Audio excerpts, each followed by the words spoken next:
今日咧嘅 speaker 一齊上台上邊影相先啦，好嘛？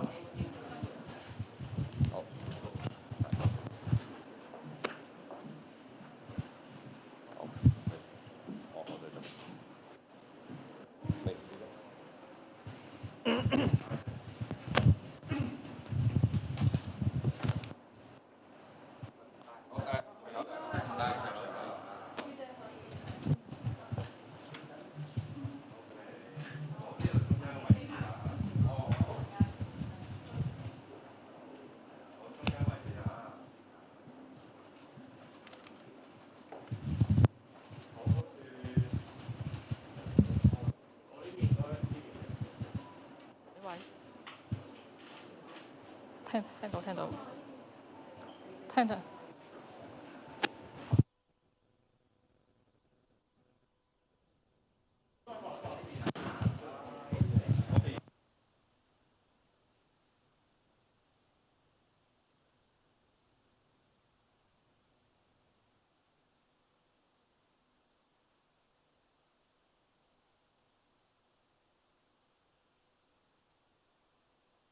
好，而家我哋第二張相咧，我哋而家有請咧Joanne 啦，同埋我哋嘅社長。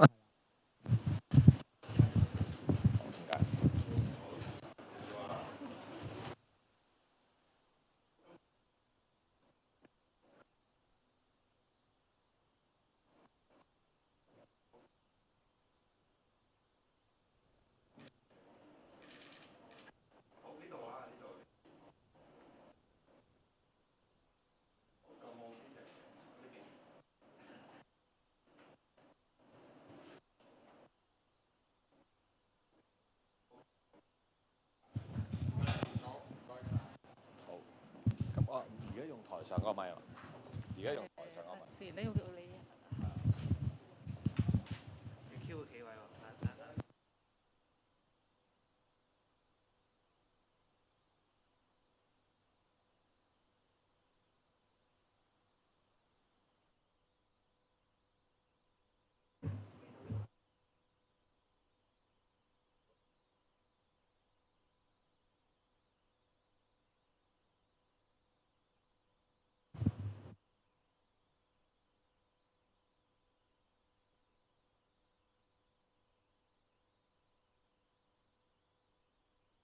到10。OK， 好區跟住先至倒數。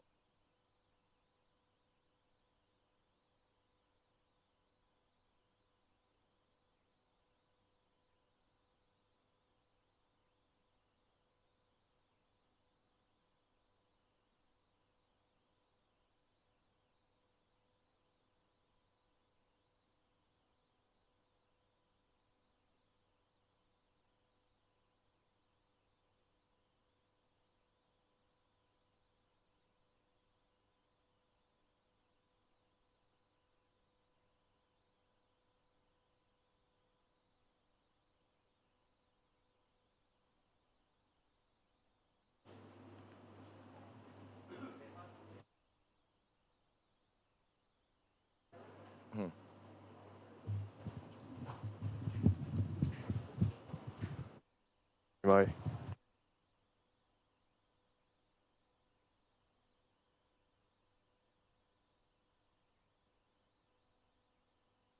佢淨係錄嘅咋，佢呢個係。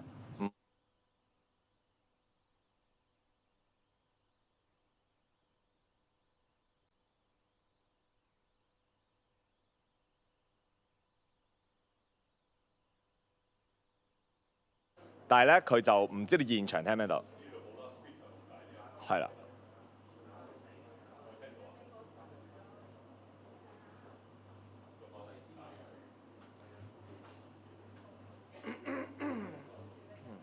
OK， 唔緊要。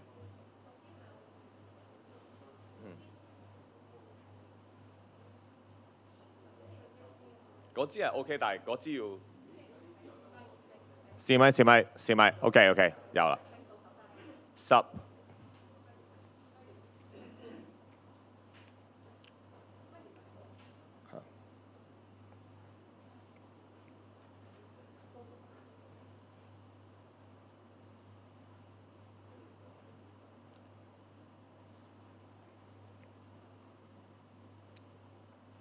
Ladies and gentlemen, thank you for watching this program. My name is Dominic Lee. I'm a legislator in Hong Kong, and I'm your host for today's seminar. The UK Parliament and the Commonwealth Parliamentary Association, we call the CPA, had invited Hong Kong Legislative Council to send representatives to attend their Westminster Seminar on Effective Parliaments this coming March, at which fellow legislator Carmen and myself were previously chosen by Let's Go to attend. However, the CPA decided to withdraw the invitation on 26th of January, citing deteriorating situation and a serious erosion of political plurality and participation in Hong Kong. In my view, the decision made by the CPA was like a child play, as the invitation was made to us last November, and since then there were no major change in our political system. Our legislative body is still diverse. Our rule of law index remained one of the best in the world, ranking 22nd in the World Justice Project Index. The accusations about deteriorating situation are simply unfounded.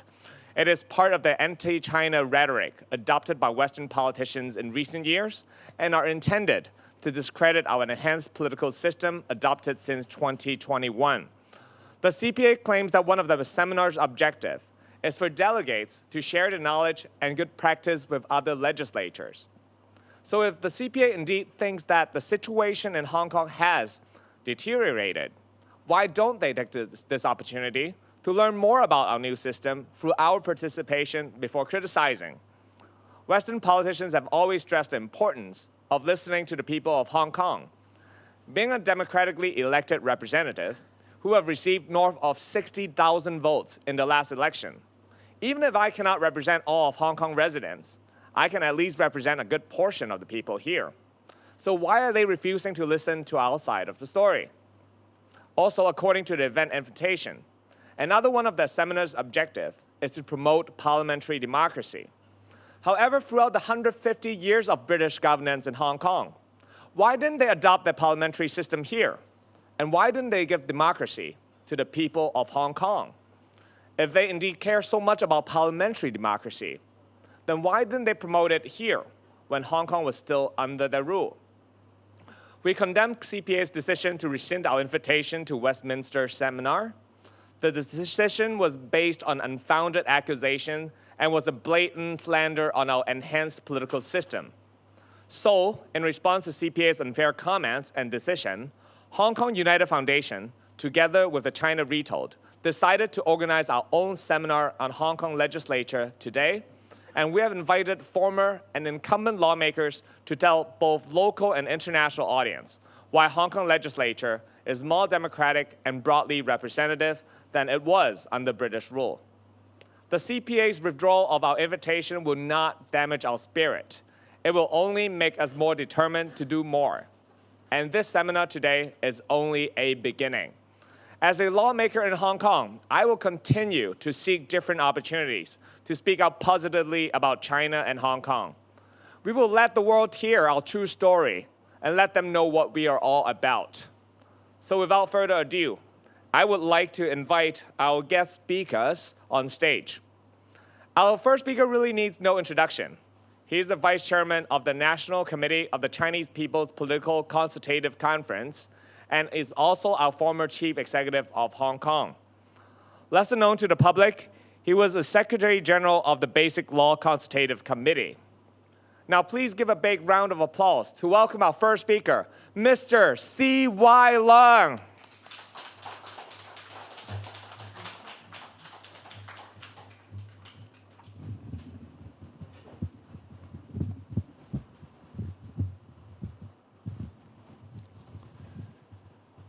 Thank you, Dominic. Dominic, Carmen, ladies and gentlemen, good morning.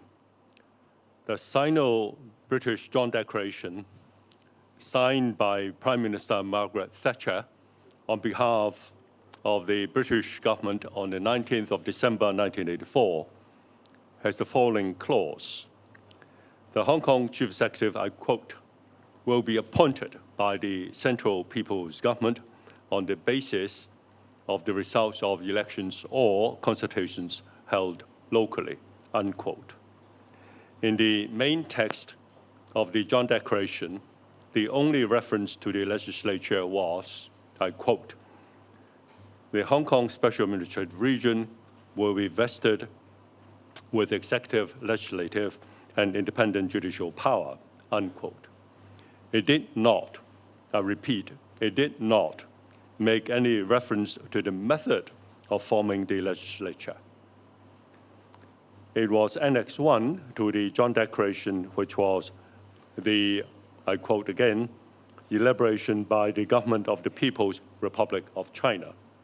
Now, please note, it is not the British government of its basic policies regarding Hong Kong, unquote, that provides for elections to the legislature in the following way, quote, the legislature of the Hong Kong Special Administrative Region shall be constituted by elections, unquote.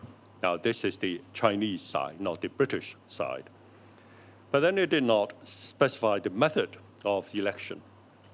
The absence of the method of forming the legislature in the main text of the Joint Declaration is hardly surprising.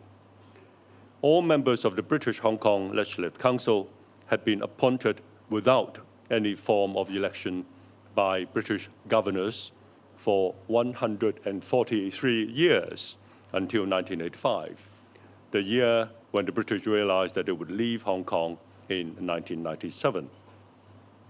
In 1985, only some of the Legislative Council seats were opened up for elections in the form of functional constituency elections. Universal suffrage and direct election to the Legislative Council was initiated only in 1991, 149 years after the British had ruled Hong Kong, and 6 years before they handed Hong Kong back to China. But even then, only some of the seats were so elected. It is extreme hypocrisy on the part of the UK parliamentary group to invite two duly elected members of the Hong Kong Legislative Council to the 2023 Westminster Seminar on Effective Parliaments, citing, I quote, deteriorating situation, unquote, and, quote, serious erosion of political plurality and participation, unquote, in Hong Kong. Also, it is extreme irony for this UK parliamentary group to showcase the so-called effective parliament. It is worldwide consensus that the British political system, and not just its parliament, is totally ineffective and dysfunctional. Evidence abound. Brexit becoming Regrexit, poor economy, difficult public finance, widespread industrial actions, high and rising crime rates, crumbling healthcare system, poor infrastructure. This list could go on and on, not to mention the unelected upper house of parliament. On all these fronts, Hong Kong has done better, a lot better, than the UK since it became a Chinese special administrative region in 1997. Perhaps in the first place, the two members, Dominic and Carmen, of the Hong Kong Legislative Council should not have been invited to the 2023 Westminster Seminar on Effective Parliaments, because the Hong Kong Legislative Council is not a parliament. It never was. The name Legislative Council, which was used by the British during their entire 155-year rule and then adopted by the Hong Kong Special Administrative Region, clearly denotes its local and not sovereign nature. Hong Kong, unlike, say, Singapore, did not become an independent sovereign state upon the departure of the British. It became a special administrative region that is part of China. Democracy in Hong Kong is therefore not a sovereign democracy, where the people have the ultimate powers. What Hong Kong has is a local democracy. All local democracies, such as those in London, New York, or Tokyo, can only produce local authorities with very limited powers. On the other hand, the Chief Executive of Hong Kong and the government that he leads has much greater powers. which gives Hong Kong the high degree of autonomy that Hong Kong enjoys under the one country, two systems principle. The greater powers that the Hong Kong Chief Executive has are not the results of the mandate of the Hong Kong people, which can only produce powers such as those of the London mayor. They are the results of authorization by the central government in Beijing. This is the rationale behind the requirement for substantive appointment of Chief Executive by Beijing, and this is exactly what the Sino-British Joint Declaration stated. I quote, "will be appointed by the Central People's Government on the basis of the results of the elections or consultations held locally," unquote. The British agreed to this. Indeed, in this white paper that was published a week after the initialing of the Joint Declaration, the following in bold print, and this was published by the British government, says, I quote, "Her Majesty's government believe that the agreement," meaning the Joint Declaration, "is a good one. They strongly commend it to the people of Hong Kong and to Parliament," unquote. The Westminster Seminar on Effective Parliaments will be held in mid-March. Those who decided to withdraw the invitation to the Hong Kong Legislative Council members now have a full month to study the Sino-British Joint Declaration. If anyone intends to regurgitate the allegation that China has breached the Joint Declaration, they will have to be factual and specific. Thank you. Thank you, CY. Our next speaker is someone who has seen it all. Not only is she a member of the MPCSC Basic Law Committee and a former member of the Basic Law Drafting Committee, she also participated in 4 different levels of Hong Kong's Representative Council, including the Executive Council, the Legislative Council, the Urban Council, and the District Board before the handover. So who's better qualified to speak to us about the shortcomings of the Hong Kong system under British rule other than her? Please give a big round of applause to welcome our next speaker, Ms. Maria Tam.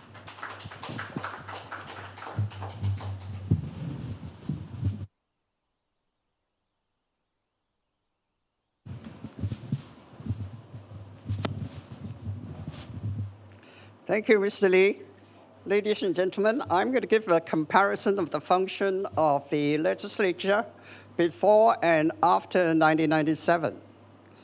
Before 1997, the Hong Kong governor was appointed by the Queen and represented her in ruling Hong Kong.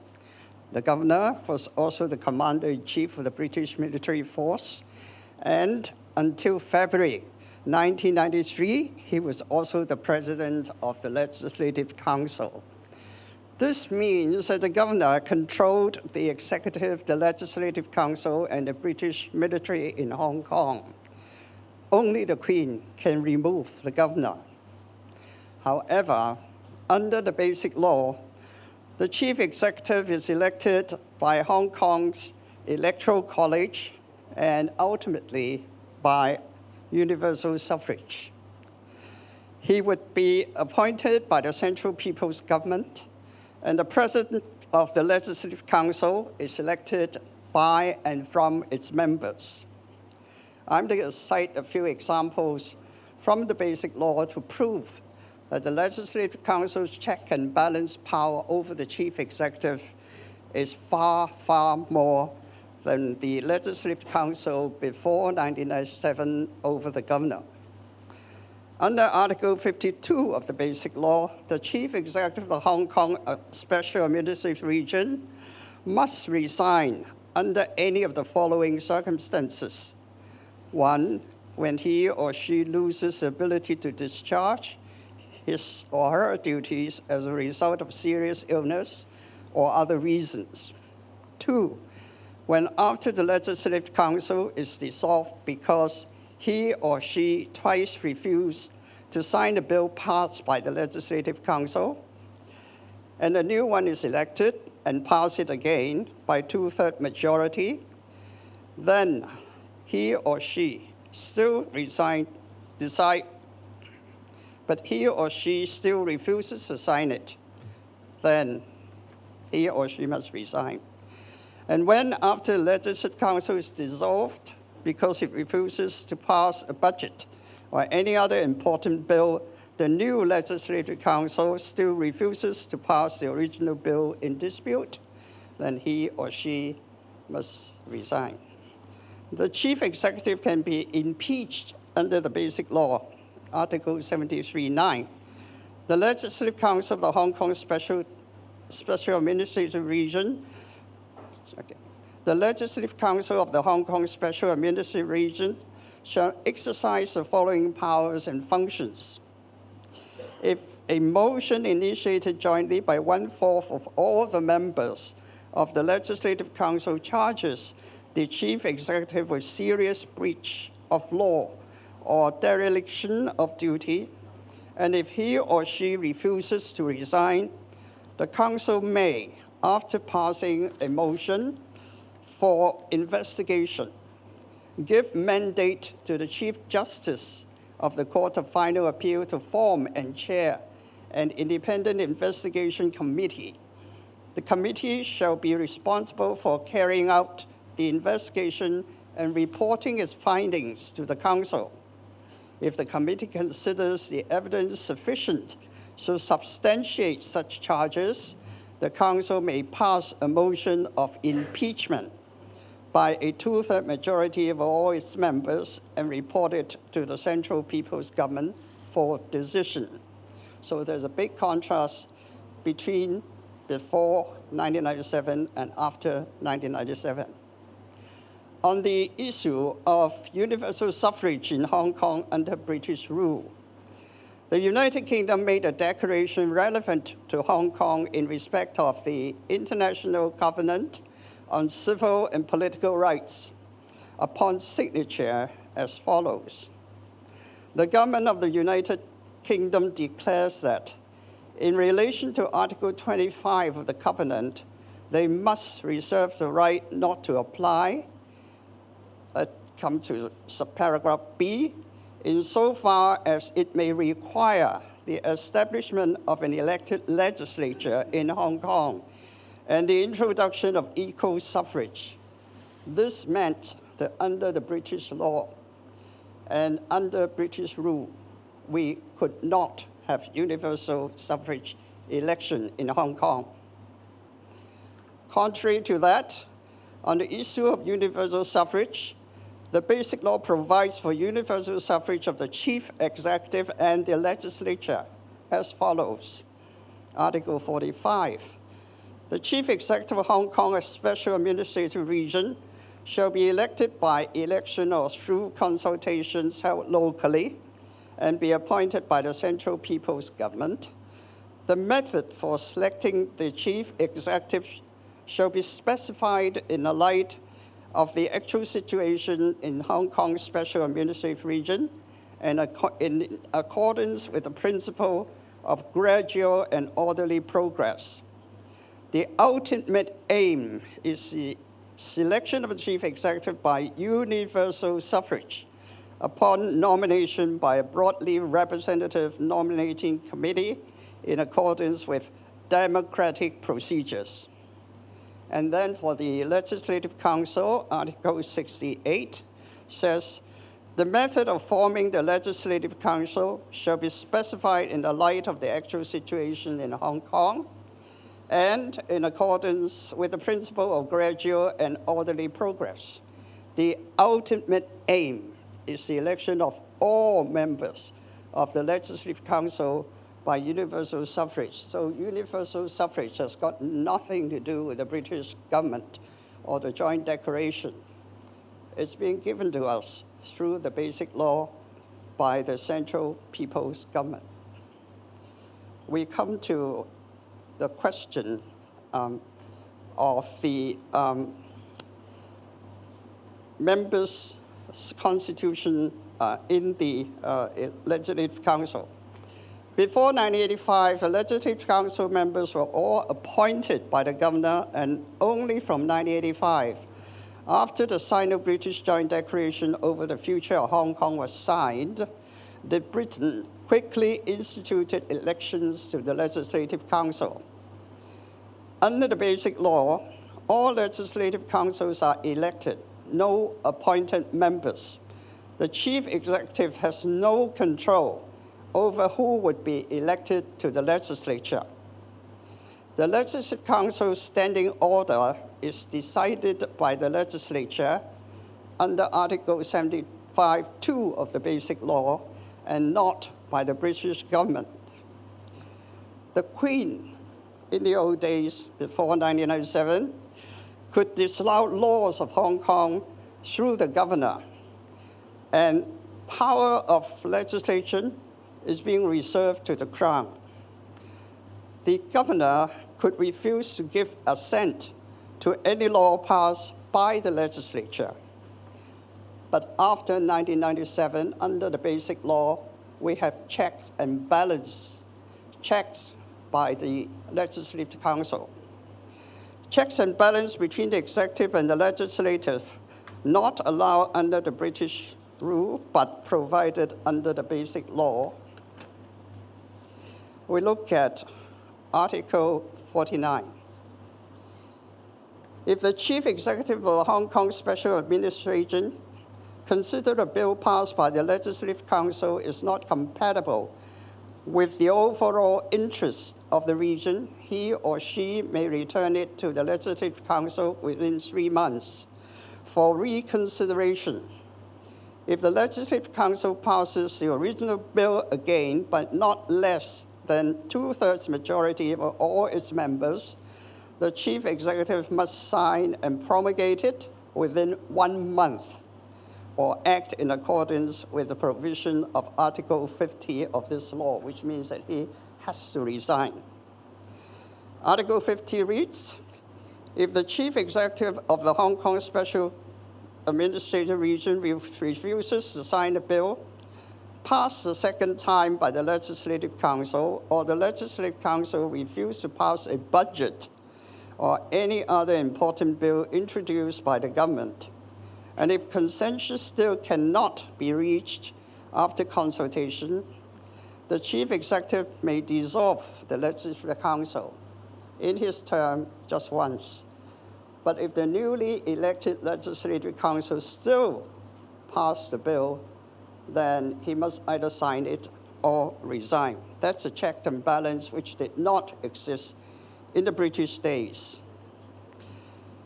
As far as the budget is concerned, Article 51 of the Basic Law, if the Legislative Council of the Hong Kong Special Administrative Region refuses to pass the budget introduced by the government, the chief executive may apply to the Legislative Council for provisional appropriation. If appropriation of public funds cannot be approved because the Legislative Council has already been resolved, the chief executive may, prior to the election of the new elected Legislative Council, approve provisional short-term appropriations according to the level of expenditure of previous fiscal year. This means that he must reconsider his situation.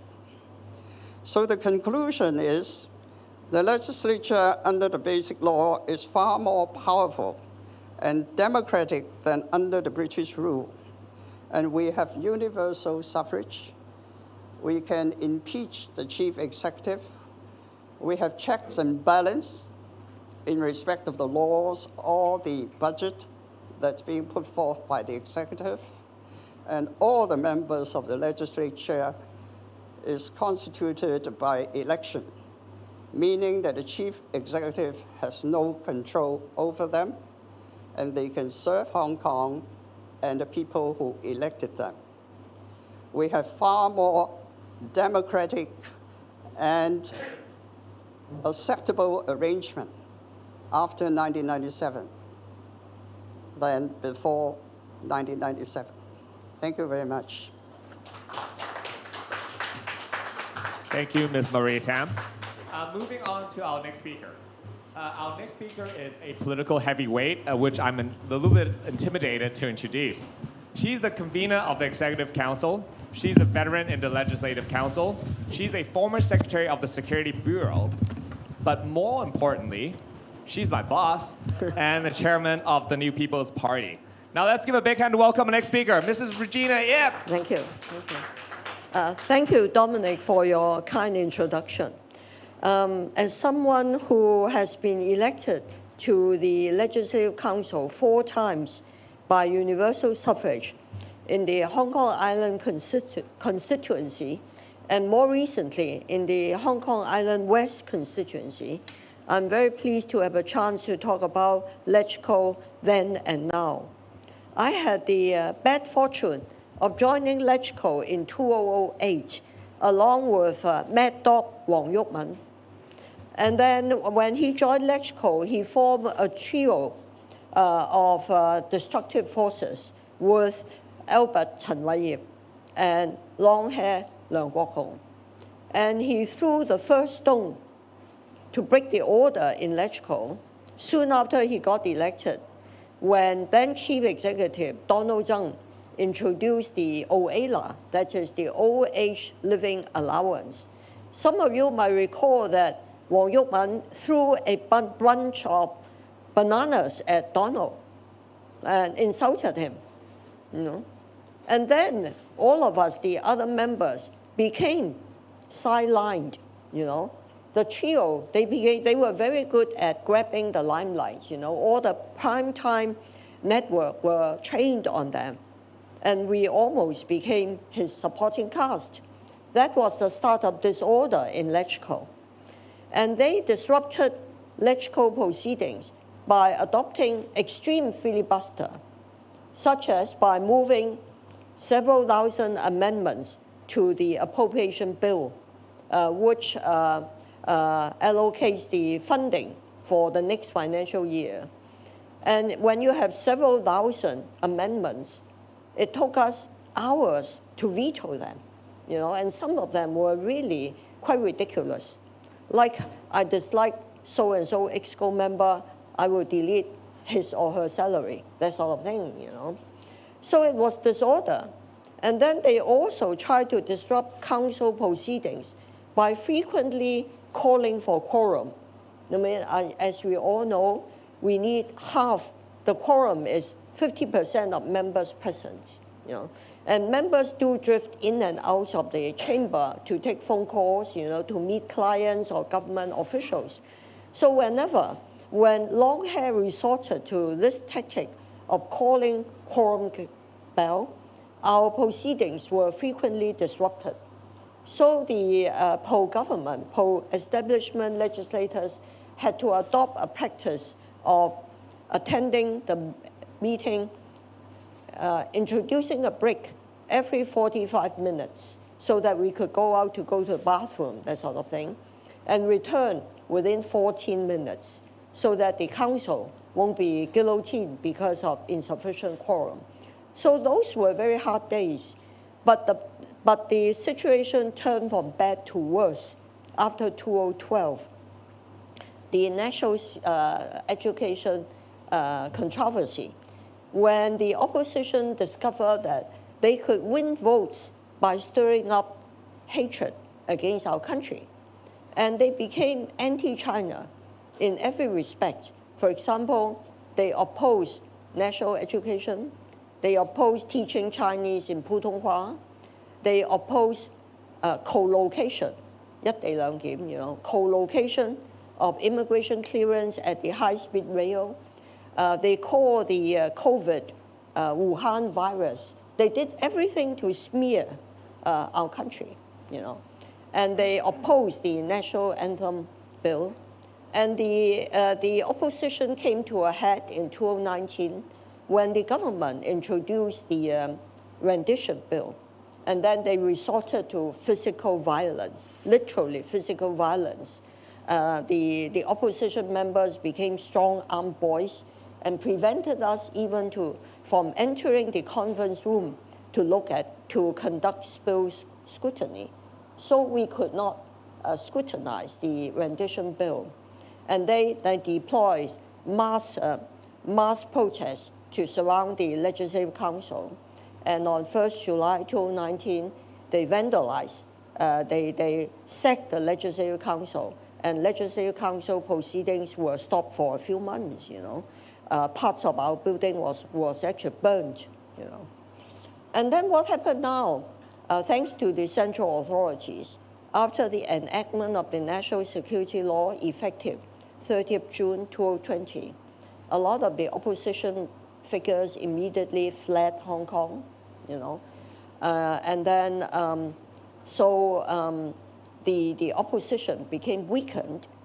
And then after, in early 2021, when the central authorities decided to overhaul our system to permit more rational and balanced participation by changing our electoral laws to introduce three components of the legislature, 20 elected by universal suffrage, such as myself, elected in Hong Kong Island West, and Dominic in New Territories Northeast, 30 from functional constituencies, and 40 from the election committee, which is like an upper council, to introduce more rationality and balance and to provide more wide-ranging representation in the legislature. So following these changes, order was restored in the Legislative Council. A new round of elections were held in 2021. The fifth term was extended by 1 year. I was re-elected in December 2021. And since then, what happened? No more filibuster, no more physical violence in LegCo, no more throwing of bananas or glasses or snatching of papers from the officials. And in the extended fifth term of the legislature, according to our President Andrew Leung, we enacted 126 bills, of which 46 were enacted in 2021. That means last year alone, we enacted 46 bills. And what we did was not only important in terms of numbers, we managed to enact very socially important legislation, like opening up medical registration. We revised the Medical Registration Council Bill to permit the admission of more overseas qualified doctors. We amended the Mandatory Provident Fund Ordinance and related legislation to permit the offsetting of the severance pay, etc., with the benefits of the Mandatory Provident Fund. We also finally enacted amendments to the Copyright Ordinance, which was delayed 2 times, And this year, I am now chairing a very important bill called the Town Planning Miscellaneous Amendments Bill, which is an omnibus bill which will amend 6 ordinances that has to do with town planning, reclamation, foreshore and seabed, roads, railways, that sort of thing. Without the amendments proposed, we won't be able to compete development of the northern metropolis or the artificial islands in decades. So this sort of amendments very necessary for Hong Kong's future, but without the introduction of the national security law and the overhaul of the electoral system, we would not have the slightest chance of achieving this. So I can sum up by saying that our Legislative Council has now returned to order, rationality, and functionality, which is very good for the future of Hong Kong. Thank you. Our next speaker is a first-term LegCo member who has an outstanding professional background. She was among the first batch of lawyers who is qualified in both Hong Kong and the mainland jurisdiction since 1995. She took the award of the top 20 Global General Counsel by Financial Times in 2017 and was awarded Woman In-House Lawyer of the Year 2017 by Asian Legal Business. And together with myself, she is one of the delegates who was supposed to attend the Westminster seminar representing LegCo before the invitation was rescinded. So let's give a warm welcome to our next speaker, Ms. Carmen Khan. Thank you, Dominic. Ladies and gentlemen, I'm honored to have been invited by Hong Kong United Foundation and China Retold to speak in this seminar. As many of you may have noted, the President of the LegCo, Honorable Andrew Leung, issued a statement expressing strong disapproval and staunch opposition to the United Kingdom branch of the Commonwealth Parliamentary Associations to decide to withdraw its invitation to the Hong Kong legislature to attend the 2023 Westminster Seminar on Effective Parliaments. It was said by many that the withdrawal was a lack of propriety and was possibly out of the fear to let the participants hear from Dominic and me about an effective legislature of Hong Kong. Now I answer Dominic's question of why I stepped forward to serve the Legislative Council. As many of you know, I have no political affiliation, but have always served the community. The social unrest since June 2019 and before the promulgation of the National Security Law in June 2020 had thrown Hong Kong into disorder. The so-called mutual destructions was totally unacceptable, and it jeopardized Hong Kong's constitutional order and challenged national sovereignty. Following the restoration of law and order by the National Security Law and the improvement of the electoral system in 2021, I thought it's time I put my best foot forward under the principle of patriots administering Hong Kong. With a love of the country and a finance and dual qualification legal background, I thought I should contribute my past 30 years of experience to serve on the LegCo. Like many of my colleagues, and in fact, there was not only me, but also a whole host of professional and passionate candidates running in these elections. Prior to the electoral reform, the LegCo's original key functions of lawmaking and approval of public finance had been neglected to the detriment of Hong Kong as a whole. So my goal was simple, to play my part in the rebalancing and put things right. With time constraints, I would focus on using 3 Ps to illustrate the significance of Hong Kong's electoral reforms.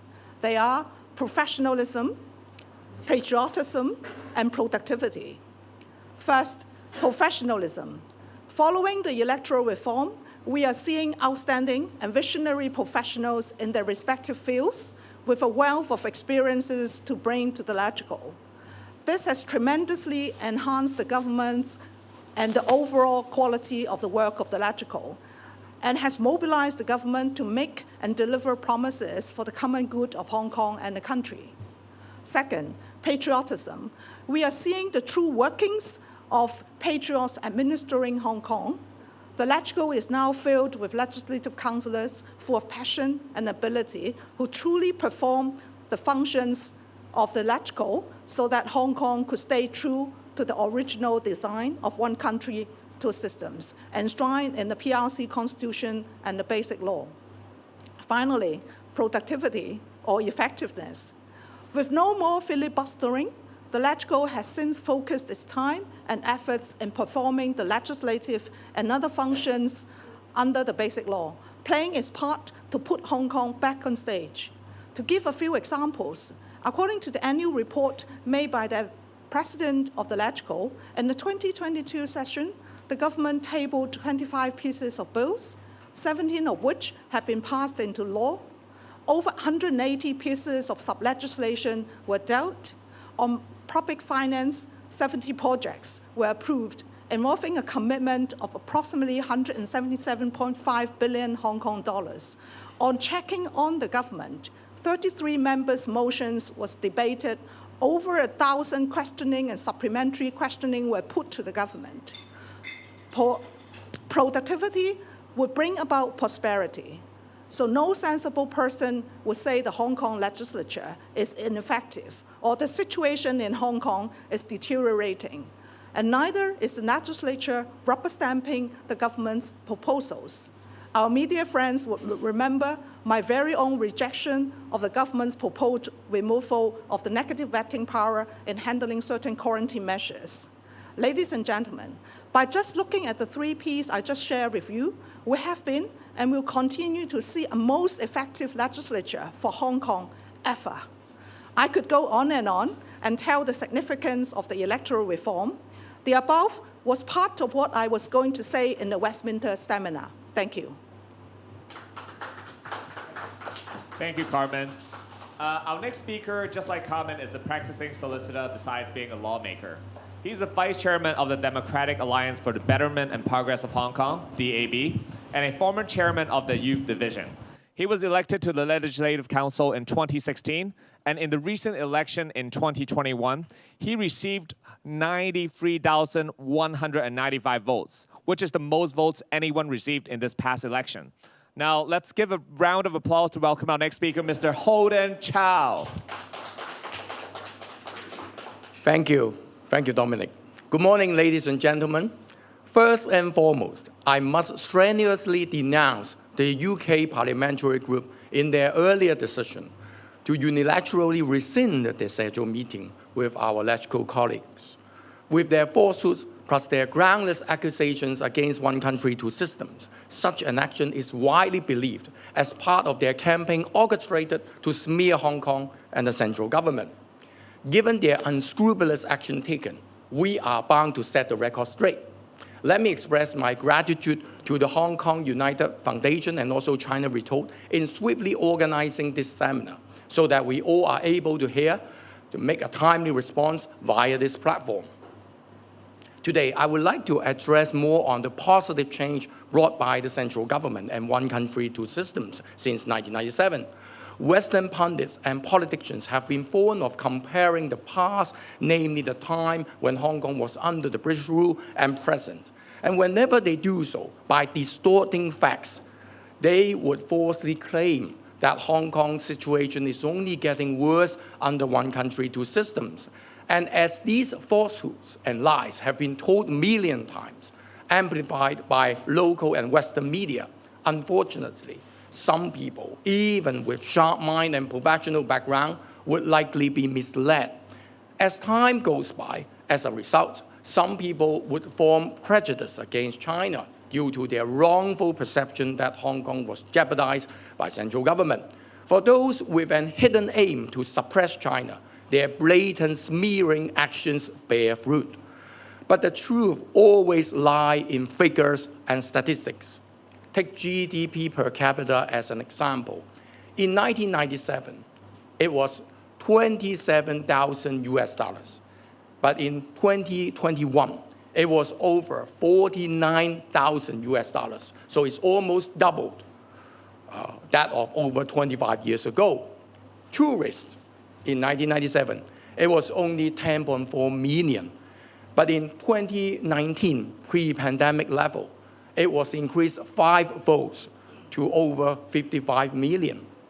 Our Hong Kong stock market, the total value was 413 billion US dollars back in 1997, whereas in 2021, it was increased over 10-fold to more than 4,200 billion US dollars. For foreign direct investment in Hong Kong, it was valued at around 1,900 billion Hong Kong dollars back in 1998, but it was increased almost 8-fold to 15,000 billion dollars in 2020. Now, in similar vein, in 2020, Hong Kong investment into foreign jurisdictions reached the value of over 16,000 billion dollars, as compared to only around 1,900 billion back in 1998. Now, these figures only tell us the truth. Under one country, two systems, Hong Kong has been thriving over the past 25 years. Backed by mainland, we survived many challenges, including SARS pandemic, the global financial crisis, and the late COVID-19 pandemic too. With due respect to UK pundits, the UK government seems to fall short of public expectation in delivering their promise to their own people. Devastating economy as a result of their Brexit move. Hyperinflation was harming the grassroots the most.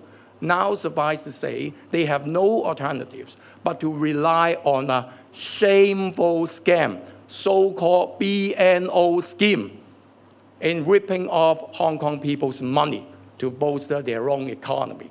Shameful. And every now and then, they would make statements or blatant moves in discrediting Hong Kong to smear our national security law and even trample our rule of law, in the hope that their falsehoods and lies could at least divert some, well, if not all, public attention from their dreadful domestic governance.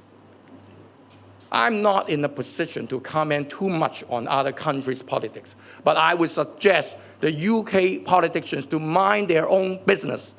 As Hong Kong is poised to reopening ourselves, we have every reason to believe that there will surely be a comeback for Hong Kong. Thank you. Thank you, Holden. Our next speaker is the latest addition to the Legislative Council. He is one of the 4 new members of the LegCo who won the by-election that took place last December. Before running for office, he founded a platform on Facebook called the Save Hong Kong, and at one point had close to 200,000 members before being shut down by Facebook for anonymous reasons. Now let's give it up for our next speaker, Mr. Adrian Ho. Thank you, Dominic. Good morning, ladies and gentlemen. I'm here today to express my disapproval of the Commonwealth Parliamentary Association's decision to rescind an invitation to a global seminar on parliamentary democracy for Hong Kong lawmakers. This act of discrimination exemplifies hypocrisy and a double standard. It is hypocritical for the CPA UK to preach parliamentary democracy while denying Hong Kong delegates the right to participate in democratic dialogue. The CPA UK's decision was prompted by the alleged deteriorating situation in Hong Kong. Yet, they have remained silent against countries where authoritarianism is evident. This justification appears even more ludicrous when delegates from other countries with repressive regimes are permitted to attend the seminar.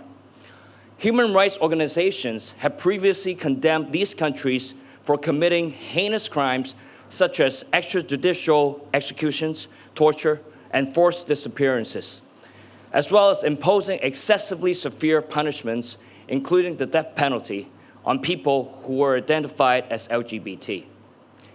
It is apparent that the primary objective here is not to promote parliamentary democracy. This is about determining which countries are deserving of inclusion in the discussion, which is a contentious decision that diminishes Hong Kong's influence in global politics.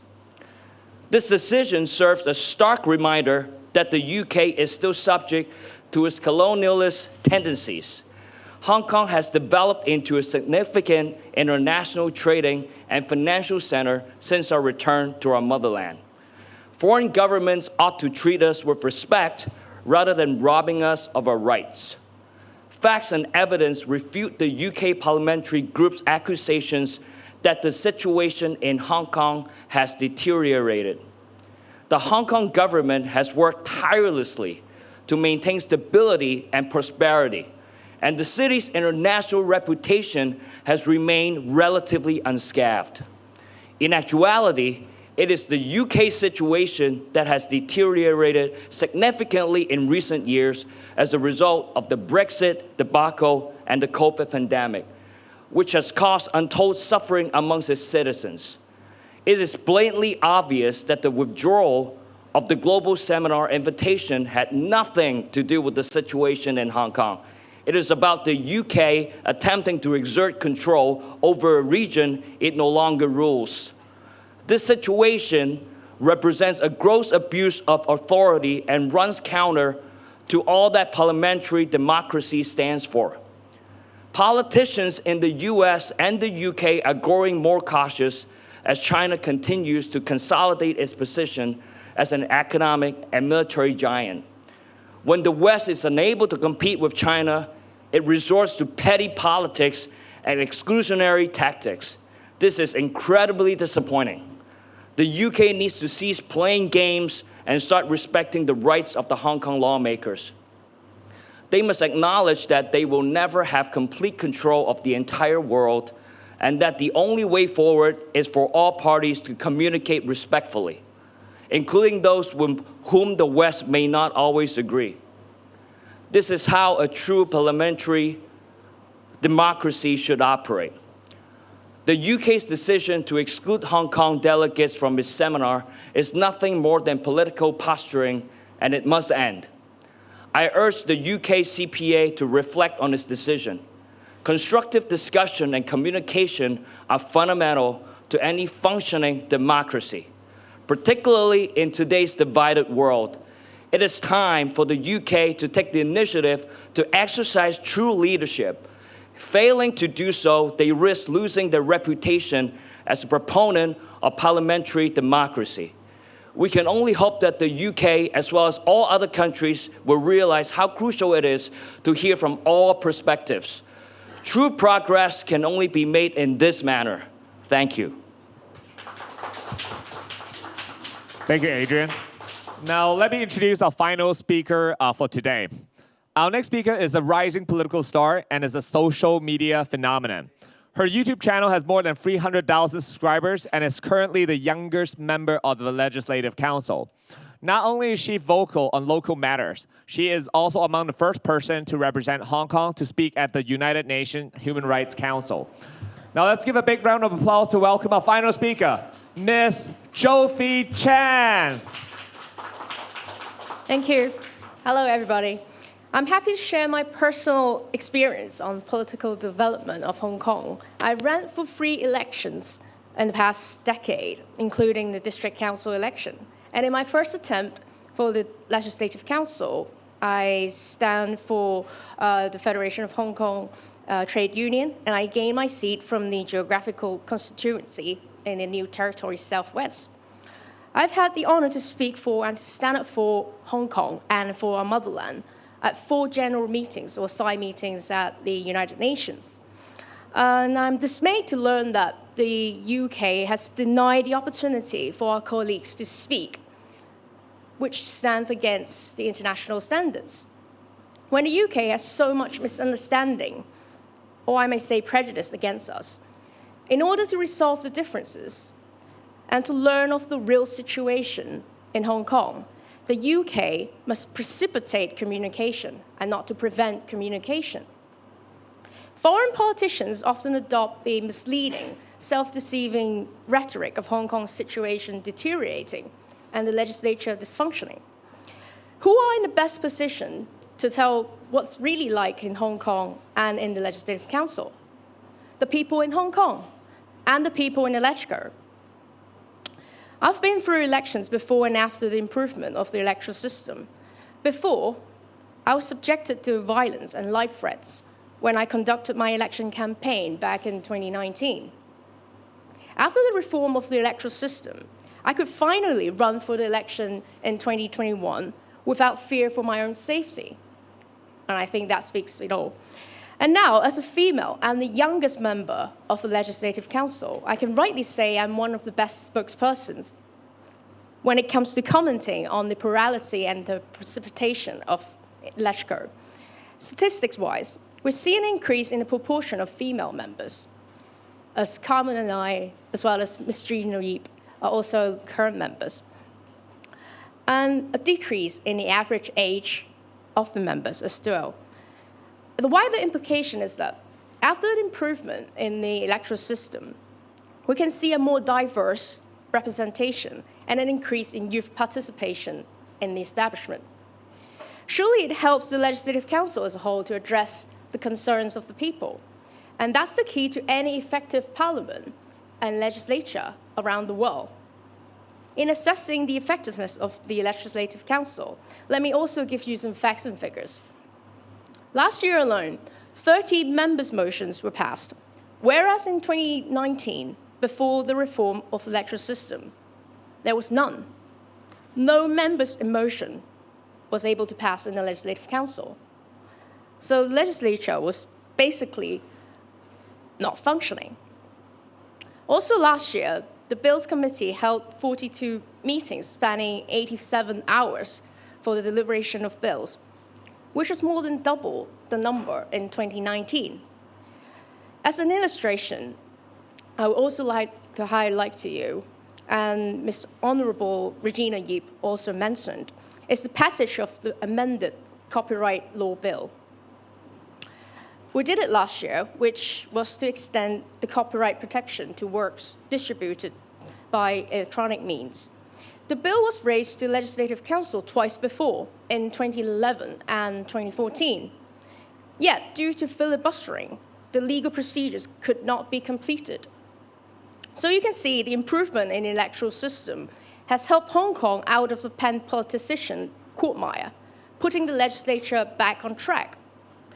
Statistics do not lie, and they are open data.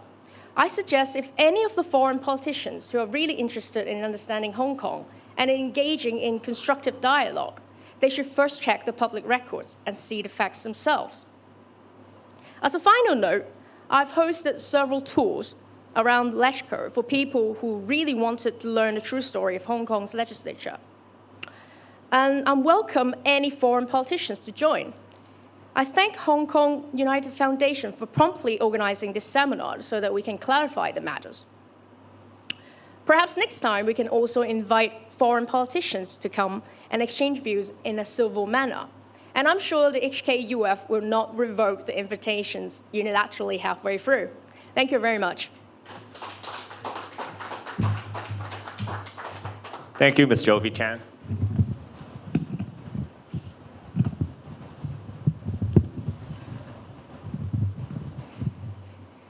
Yeah.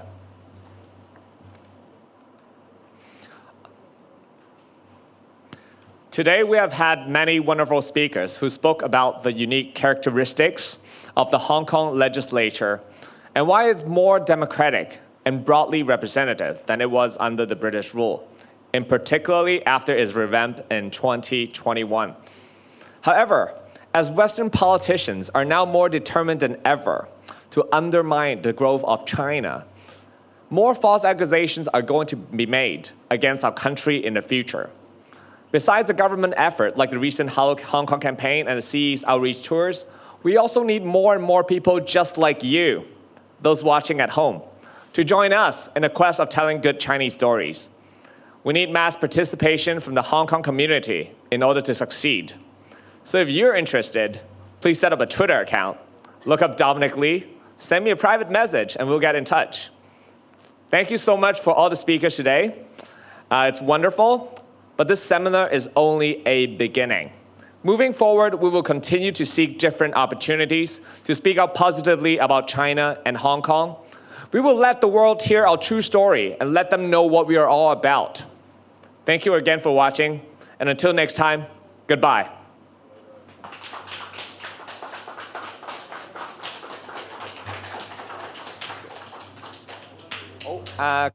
傳媒嘅朋友，咁我哋而家有個Q&A 嘅 session， 咁我哋睇下有邊個 speaker 咧，仲有少少時間可以留低，可以哇咁啊唔該晒思慧，咁啊可以留低回應傳媒嘅提問 ，OK， 或者傳媒有冇咩提問，我哋可以中文嘅 bite 都可以entertain 埋嘅。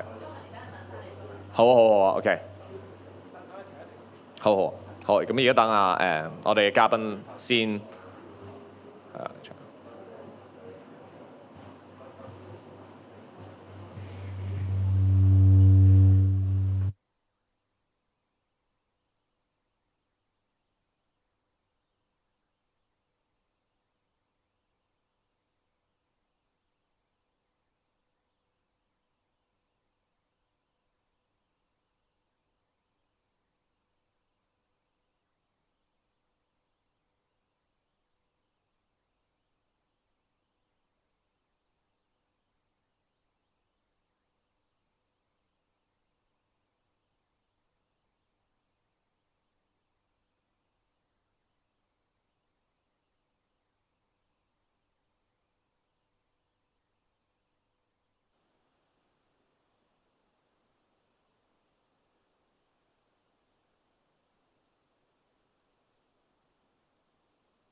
好，咁啊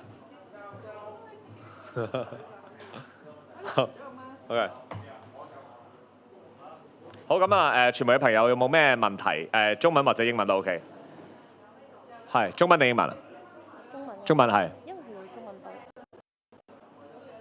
係俾支咪佢。